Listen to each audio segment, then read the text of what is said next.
بسم اللہ الرحمن الرحیم۔ السلام علیکم ورحمۃ اللہ وبرکاتہ۔ آج کے پروگرام میں ہم ایک خاص موضوع پر بات کریں گے جو ہے جائز محبت کے لیے وظیفہ۔ یہ وظیفہ قرآن پاک کی برکت سے ہے اور اللہ تعالیٰ کی رضا کے لیے کیا جاتا ہے تاکہ جائز محبت حاصل ہو اور اس میں برکت ہو۔ اسلام میں محبت ایک فطری جذبہ ہے اور اگر یہ جذبہ جائز ہو اور اللہ کی رضا کے لیے ہو تو اس میں کوئی حرج نہیں۔ اسلام ہمیں جائز محبت کے اصول بتاتا ہے اور محبت کو اللہ کی اطاعت کے دائرے میں رکھنے کی تعلیم دیتا ہے۔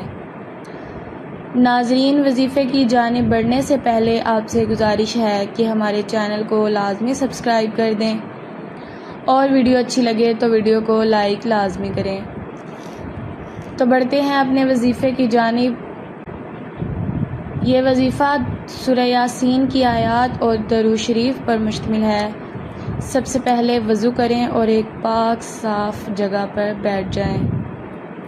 پھر دل کی نیت کریں کہ آپ یہ وظیفہ اللہ کی رضا کے لیے اور جائز محبت کے حصول کے لیے کر رہے ہیں۔ وظیفہ شروع کریں، 3 مرتبہ درود شریف پڑھیں۔ اللہم صلی علی محمد وعلی آل محمد کما صلیت علی ابراہیم وعلی آل ابراہیم انک حمید مجید۔ سورہ یاسین کی آیت نمبر 36۔ سبحان الذی خلق الازواج کلھا مما تنبت الارض ومن انفسہم ومما لا یعلمون۔ یہ آیت 21 مرتبہ پڑھیں۔ پھر اللہ تعالیٰ سے دعا کریں کہ وہ آپ کی جائز محبت کو آپ کے لیے آسان بنائے اور آپ کے دلوں میں محبت اور الفت پیدا کرے۔ آخر میں دوبارہ 3 مرتبہ درود شریف پڑھیں۔ یہ وظیفہ روزانہ عشاء کی نماز کے بعد 11 دن تک کریں۔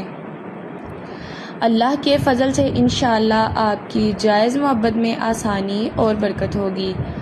یاد رکھیں، محبت میں کامیابی کے لیے صبر اور استقامت ضروری ہے۔ اللہ تعالیٰ پر مکمل بھروسہ رکھیں اور اس وظیفے کو خلوص نیت کے ساتھ کریں۔ اللہ تعالیٰ آپ کی جائز محبت کو قبول فرمائے اور آپ کے دلوں کو جوڑ دے۔ آمین ثم آمین۔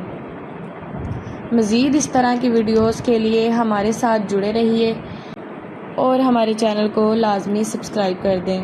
شکریہ۔